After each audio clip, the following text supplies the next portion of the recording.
நம்ம வீட்டு தோட்டத்தில் உள்ள கொய்யா மரத்தில் இன்றைக்கி கொய்யாக்காய் எதுவும் சாப்பிட்ற அளவுக்கு பதத்தில் முத்திருக்கா அப்படின்றத பார்ப்போம்.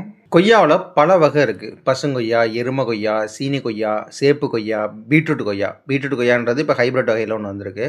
பாரம்பரிய வகை கொய்யாவில் உள்ள டேஸ்ட்டு ஹைப்ரிட் வகை கொய்யாவில் இருக்காது. அதுலேயும் இந்த பசுங்கொய்யான்றது ரொம்ப டேஸ்ட்டாக இருக்கும். இப்போ நீங்கள் பார்த்துக்கிட்டு இருக்கிறது எருமை கொய்யா வகை. இந்த எருமை கொய்யா மழை காலத்தில் பிஞ்சுகள் குறைவாகவும் அது முத்துனோன்னா காய் ரொம்ப பெருசாக இருக்கும். அதுவே வெயில் காலத்தில் பிஞ்சுகள் நிறையா வைக்கும். எல்லா பிஞ்சுகளும் சின்ன சைஸ்லேயே முத்திடும். கொய்யாக்காவை பொறுத்த வரைக்கும் ஃப்ரெஷ்ஷாக அப்படியே சாப்பிட்றது ரொம்ப நல்லது. சில பேர் உப்பு, மிளகாய்த்தூள் அப்படியெல்லாம் போட்டு சாப்பிடுவாங்க.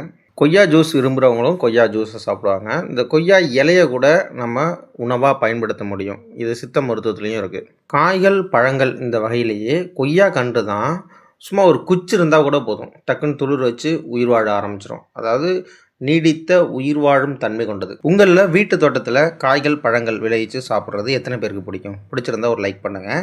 இன்றைக்கி நம்மளுக்கு தேவையான பழங்களை நான் பறிச்சிட்டேன். அதை உங்களுக்கு வீடியோவில் காமிக்கிறேன்.